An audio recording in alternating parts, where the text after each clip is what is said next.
నమస్కారం అండి. ఇప్పుడే ప్రభుత్వం వారు తల్లికి వందనం స్కీమ్కి సంబంధించి ఎలిజిబుల్ లిస్ట్ మరియు ఇన్ఎలిజిబుల్ లిస్టు విడుదల చేశారు. ఇందులో మీ పేరు ఉందో లేదో అని మీ దగ్గరలోని మీ సచివాలయానికి వెళ్ళి చెక్ చేసుకోగలరు. దీనిలో చాలా వరకు ఇన్ఎలిజిబుల్ లిస్ట్లో కూడా పేర్లు వచ్చున్నాయండి. వాటికి కొన్ని కారణాలు ఉన్నాయి.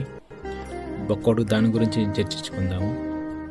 మీ మీద కానీ మీ ఇంట్లో వారి మీద కానీ ఏదైనా 4 చక్రాల వాహనం, ఎక్కువగా వైట్ బోర్డు ఉంటే అలాంటివి రిజెక్ట్ అయ్యారు. మీకు కరెంట్ బిల్లు 300 యూనిట్ల కన్నా ఎక్కువ వచ్చినా రిజెక్ట్ అయ్యారు. మీ మీద 3 ఎకరాల మాగాని భూమి ఉంటే రిజెక్ట్ అయ్యారు. లేదా మీరు కానీ మీ పిల్లవాడు కానీ రైస్ కార్డు లేకపోతే రిజెక్ట్ అయ్యారు. ఇంకా మీరు ఇన్కమ్ ట్యాక్స్ పే చేస్తున్నా కూడా రిజెక్ట్ అవుతున్నారండి. ఇవన్నీ కాకుండా మీరు ప్రభుత్వ ఉద్యోగి అయినా మీ ఆదాయం ఎక్కువగా ఉన్నా రిజెక్ట్ అవుతున్నారు. కాబట్టి ఇవంతా చెక్ చేసుకోగలరు. ఒకవేళ ఏదైనా పొరపాటుగా మీ పేరు ఇన్ఎలిజిబుల్ లిస్ట్లో ఉన్నట్లయితే దానికి తగిన ఆధారాలు సమర్పించుకొని మళ్ళీ అర్హత లిస్టులోకి రాగలరు.